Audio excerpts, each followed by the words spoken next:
Foram 6 vezes. Eu ganhei 3 e perdi 3, né? E coisas absolutamente tolas, assim. Leão Lobo fala de sua treta com Gilberto Barros, na época em que ambos trabalhavam na Band.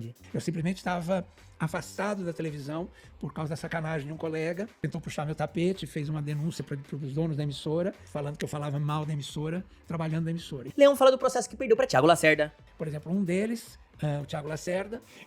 Você perdeu? Eu perdi, mas ele pedia na época, foi na mesma época que ele processou o Gugu por causa da cueca, lembra? É. O Gugu teve que pagar 1 milhão pra ele, Meu pagou. Deus. Agora eu não paguei, ele pedia 940 mil, aí a juíza deu só 18 mil, paguei. E conta pela primeira vez da conversa que teve com o Thiago após o veredito. Começo sem graça, assim, o Thiago, né? Aí quando acabou tudo, ele falou, olha, desculpa aí, cara, mas não é nada contra você, é contra a sua profissão. E botou a mão assim pra mim. Eu falei, mas você não devia ficar contra a minha profissão, porque se não fosse ela, pra dizer que você tava de sunga na beira da piscina, não sei aonde, só falaria de Lima Duarte, Carlos Vereza, grandes atores, entendeu? E virei as costas e saí. Leão fala de sua rusga com a Xuxa. As pessoas te xingam muito com o que você escreve sobre elas na coluna. Aí eu falei, xingam. Olha, hoje, por exemplo, eu liguei minha secretária eletrônica, tinha a fita inteira falando assim, você é bicha, você é bicha, você é bicha, você é bicha. Era o pessoal do fã-clube da Xuxa. E sobre Márcia Goldschmidt. E eu ouvi uma outra apresentadora que tinha me feito muito mal na outra emissora, no ponto, falando assim, Não esqueça de se inscrever no canal, ativar o sininho das notificações, deixar o seu gostei. Agora vamos pro corte. Você se considera um sinônimo de polêmicas? Então, começaram a falar que eu era polêmico, porque em 84 eu fui ao programa da Silvia Popovic, o Canal Livre, lembra? Sim, lembro. E eu ia quase toda semana. E eu trabalhava no Jornal da Tarde nessa época e na Folha da Tarde. E aí, claro que eu saía sempre atrasado das coisas. Então, teve um dia que eu cheguei no programa, era discussão sobre colunismo. E aí eu cheguei, já estava começando o programa, estava entrando no ar. Aí a maquiadora ficou abaixadinha, assim, passando um pó na minha cara e tal. E a Silvia já abriu o programa e já falou, vamos começar com o Leão Lobo. Leão Lobo, as pessoas te xingam muito com o que você escreve sobre elas na coluna. Aí eu falei, xingam. Olha, hoje, por exemplo, eu liguei minha secretária eletrônica, tinha a fita inteira falando assim, você é bicha, você é bicha, você é bicha, você é bicha. Era o pessoal do fã-clube da Xuxa. Foi isso que eu falei. Aí tava um publicitário lá na ponta, que faleceu agora, Mainardi, lembra? Enio Mainardi. Ele não é nada, claro. Eu nem vi quem estava na mesa direito, estava chegando mesmo. Aí ele falou assim, você é? Eu fiz assim, assustado, eu falei, o quê, bicha? Não, eu sou viado. Foi assim, entendeu? E aquilo teve uma repercussão, virou o assunto do programa. Aí a Silvia falou, não, peraí, gente, o programa aqui hoje é sobre colunismo. Nós vamos falar sobre isso, sobre homossexualidade e tal, num outro dia. Em outro momento. E aí eu vou chamar o Leão Lobo, ele vem, tal. Aproveitar esse gancho dessa pergunta, o Dignidade Já surgiu quando? Então, não surgiu por causa disso. Não foi por causa tudo disso? mais ou menos na mesma época que eu estava na Porque Folha da ninguém Tarde. falava isso Não, que ninguém você falava. falou, imagina. O Carlos Brickman falou assim pra mim, tá tudo ótimo na sua coluna, foi muito bem, mas precisa arrumar um fecho. Tem que ter um jeito de você encerrar, que seja uma marca sua. Bordão. Como nós estávamos na época das diretas já, minha cabeça política sempre, eu pensei assim, nós vamos eleger o presidente da República, o primeiro presidente livre, né, voto livre. Falei, o que precisa no Brasil? Aí eu falei, comida na mesa do trabalhador, emprego, saúde, escola, né? Aí eu falei, resumindo isso, o que é? Dignidade. Aí associei com direta já, dignidade já. E comecei a assinar a coluna assim. Acabava Que marcou a dignidade. época, aquilo era uma coisa. Aí o Silvio, quando eu fui para Aqui Agora, queria brincar comigo e queria que eu fizesse um dignidade já assim, desmunhecando. Aí eu falei, eu não vou conseguir. Porque o dignidade já tinha um significado para mim muito especial. Eu amo meu patrão. Então, aí eu fiz assim, dignidade já.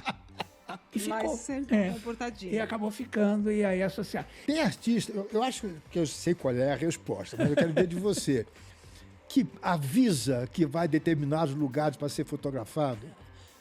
Tem.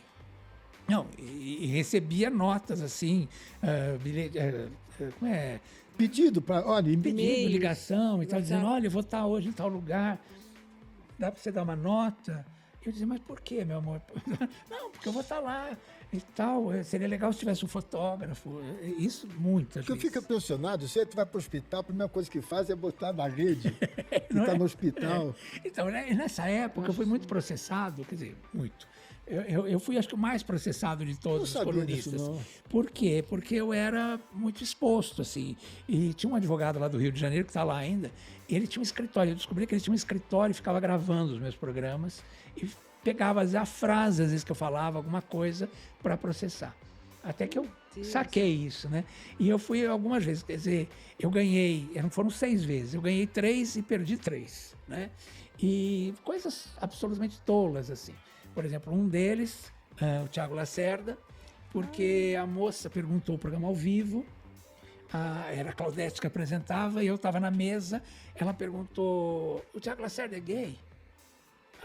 E a Claudete leu a pergunta. E eu tinha uma brincadeira que era assim, quando eu não queria responder, eu derrubava as minhas coisas da mesa, caiu tudo aqui, e ia para baixo da mesa, entendeu? Eu falava, caíram meus bobs, minhas frisilinhas, e tinha uma música que virou uma coisa assim, que chama aquele Bilu, Bilu, Teteia, que a molecada na escola... Ela tá adorando, entendeu? Tá babando. E foi mais ou menos na época que você era garota, né? E eu lembro que a garotada toda amava essa música. E era o meu tema no programa. Quando eu entrava, eu estava Bilu, Bilu, Teteia, né? E eu tinha um leque cor-de-rosa, tinha uns óculos em cima da mesa e tal. Aí, a juíza, entendeu? Olha que coisa maravilhosa esse processo. Fui eu lá com os advogados da Gazeta e o advogado dele, que era esse advogado tal aí. Foi a primeira vez que ele me processou. E aí ele tomou gosto. E o Tiago Lacerda junto, né? E aí, na hora que puseram porque temos a fita. E puseram a fita do programa. E aí não entrou uma fita de motel, uma moça amarrada numa cama redonda e um monte de homem em cima dela, fazendo coisinhas no corpo dela. E aí a juíza, coitada, uma moça de uns 30, 40 anos, ela fazia assim, o cabelinho para trás, assim, por favor, senhores, adianta essa fita. Aí adiantava a fita. E aí, imagina, os advogados todos rindo, o Tiago rindo, todo mundo, eu rindo, né? Porque era uma coisa muito inusitada aqui. E aí ela fazia, adiantem mais. Bom, aí não tinha nada. Lá no fim, tinha a Claudete fazendo a pergunta e eu abaixando, e aí fazia lá o Bilu, Bilu, Teteia. Aí a juíza entendeu que a música, o Bilu, Teteia, era uma insinuação para ele. E aí ainda me defendi, falei, não, mas peraí, eu estou ao vivo. Eu me abaixei para não responder. A música não sou eu que ponho. Né?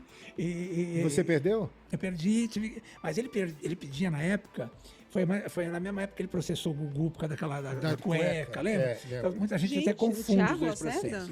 O Gugu teve que pagar 1 milhão para ele, Meu pagou. Deus. Agora eu não paguei, ele pedia 940 mil. Aí a juíza deu só 18 mil, paguei. Mas aí ele veio, foi muito engraçado, porque aí ele ficou meio sem graça, assim, o Thiago, né? Aí ele veio e falou assim, porque a gente estava ali frente a frente, aí quando acabou tudo, ele falou, olha, desculpa aí, cara, mas não é nada contra você, é contra a sua profissão. E botou a mão assim para mim. Eu falei, mas você não devia ficar contra a minha profissão, porque se não fosse ela, para dizer que você estava de sunga na beira da piscina, não sei aonde, só falaria de Lima Duarte, Carlos Vereza, grandes atores, entendeu? E virei as costas e saí. Bem feito. Por quê, né? Claro. Ele não tá fazendo televisão sumiu, há muitos né? anos. É muito tempo, estava meio Tiago afastado. Lacerda naquele grandão? É, Fez lindo, Terra né? Nostra? Boa. Então. E eu olhava e falava, nossa, como ele é lindo. Tá me ferrando, mas ele é lindo. Não tem Teve o seguro? Henri Castelli também, o Henri Castelli eu ganhei. Mas, Você tá lembrando do jeito aí que... mas era um lindo também, eu ficava assim olhando. Aí ele disse que ele tinha uma tatuagem dentro do lábio. E eu ficava assim, ai meu Deus, eu queria olhar o lábio dele, parecia tatuagem. Mas, né, Lobo, não tem seguro contra, por exemplo, você faz o programa, aí de repente você não paga algum valor pra... E como é ao vivo, a televisão... Não te cobre? A televisão também é incriminada, né? Ela é aquela... né, tem uma multa para mim e uma e multa volta para pra ele. ela. Você solidária. Foram 3 vezes que eu fui, e as outras eu ganhei todas, né? Entendi. Tem mais alguma? Tem Deve várias ter perguntas. pergunta que não acaba mais. Bom, tem uma pergunta aqui que eu não estou entendendo, mas você é Leão, o Lobo? Como que é? Não entendi isso aqui, Guigo. Não, na verdade, acho que eu sei até a maldade que querem fazer. É que eu brincava com meu pai, né? Falava assim, nossa, pai, você queria tanto que fosse macho, botou leão, lobo, deu viado na cabeça. Porque eu tinha intimidade com meu pai para falar essas coisas, né? Ai, que Meu você- pai era uma pessoa incrível. As melhores fofocas são as que você conta ou as que você não pode contar? Olha, as duas. Né? Às vezes, olha, coça a língua. É. Você quer contar, mas é uma coisa tão pesada e que vai mexer com a vida. Porque o que eu sempre falo isso, a fofoca é o nome que se dá, mas o que a gente faz é noticiar. A gente dá uma notícia sobre o artista, né? Por exemplo, outro dia o menino aí deu uma nota de que a Simone, né, a Simária, estava apaixonada pelo cunhado. Que era uma coisa que não fazia nem pé nem cabeça. Porque a gente sabe que a Simária estava brigando com a irmã justamente por causa do cunhado, que o cunhado virou administrador da dupla. Então não monta, mas o cara deu. É um risco que ele correu. Né? Mas ele, quer dizer, mas não era uma coisa que ele tinha uma fonte, que era uma coisa séria. Ele chutou. E aí deve estar tendo problemas com isso agora. Então você precisa calcar. Às vezes a informação chega, mas você precisa duvidar dela. Né? Antigamente a gente tinha muito mais informação das emissoras. Então, por exemplo, assim, o tal ator está no Ceará gravando um comercial. Aí fala que ele foi visto no Leblon beijando alguém. Você fala, mas ele não está no Ceará gravando. Entendeu? Então a gente faz essas... todas essas coisas para poder chegar na verdade, né? Não é fácil. A fonte, às vezes a fonte vem facinho. Esse ano me mataram 2 vezes. Já me mataram não. Já disseram que eu tinha uma doença incurável naquela época e que a doença era incurável e tal. E eu nunca tive absolutamente nada, né? Eu simplesmente estava afastado da televisão por causa da sacanagem de um colega, que eu não vou dizer o nome, que tentou puxar meu tapete, fez uma denúncia para os donos da emissora, falando que eu falava mal da emissora, trabalhando na emissora. E ao contrário, eu tinha feito uma crítica no meu portal, elogiando a emissora, elogiando ele, o apresentador, e dizendo que a produção era muito fraca, que o programa não foi bacana na estreia e tal. Mas tudo ali... explicando, né? Porque é embasado e tal. Ele pegou essa crítica, levou para a esposa do dono da emissora na igreja que ele frequentava e eu fui proibido de entrar na emissora. E aí eles diziam assim para mim, fica em casa e não fala nada. E ninguém me explicava o que eu tinha feito. Até eu fui descobrir no advogado, que por acaso era advogado dele, que estava me acusando, mas era meu amigo. Aí ele falou, olha, é isso aqui. Só que eu sou seu amigo antes de qualquer coisa, então estou te passando. Ele está te processando por isso aqui, por essa crítica. Só que eu já li 20 vezes e em nenhum momento você fala mal dele e nem da emissora. Então ele mentiu, ele está mentindo, ele está te sacaneando. Ele falou assim, mas fica quieto que vai dar tudo certo. Aí eu fui para casa já mais tranquilo. 15 dias depois me chamaram, porque a audiência, eu fui salvo pelo Ibope, juro por Deus. É mesmo? Porque o Ibope despencou tanto do programa que me chamaram de volta. E eu ouvi uma outra apresentadora que tinha me feito muito mal antes, lá na outra emissora, no ponto, falando assim, nossa, o que aconteceu? Por que saiu do traço hoje? Porque o Leão Lobo voltou. E aí eu falei, meu Deus, eu acho que eu tinha que ouvir isso. Né? Acho que Deus fez esse momento para mim. Quer dizer, o outro me sacaneou, aí essa que tinha me sacaneado antes, né? De repente veio falando no meu ouvido. Deus salve o leão, que não sei o que, nossa, tá dando 3 agora. Não sei o quê, entendeu? Então, quer dizer, aí foi subindo a audiência, 8 e não sei quando, né? E aí eu fiquei e eu fui voltando. Então o advogado estava certíssimo, que era o Dr. Sérgio Dantino, que Deus o tenha, que era um querido amigo e uma pessoa que é o cara que mais sabia de artista. Quem era? O Dr. Sérgio Dantino. Dantino, né? Foi meu advogado, meu amigo. Então, aí ele falou, eu não posso ser seu advogado, porque eu sou advogado dele. Sério? Mas você é meu amigo, ele falou. Então eu vou te dizer, fique quieto, se faça de bobo, engula, porque já isso vai reverter. Porque mentira não tem sustentação. O Leão se envolveu em muita encrenca durante sua carreira, né? O que você acha dele? Ele é injustiçado ou ele é o culpado por algumas dessas confusões? Comenta aqui embaixo. Muito obrigado por ter ficado comigo até o final desse vídeo. Não esqueça de se inscrever no canal, ativar o sininho das notificações e deixar o seu gostei. Todo dia tem um corte novo pra você. Dá uma olhada no canal, tem muita coisa legal já. Até amanhã.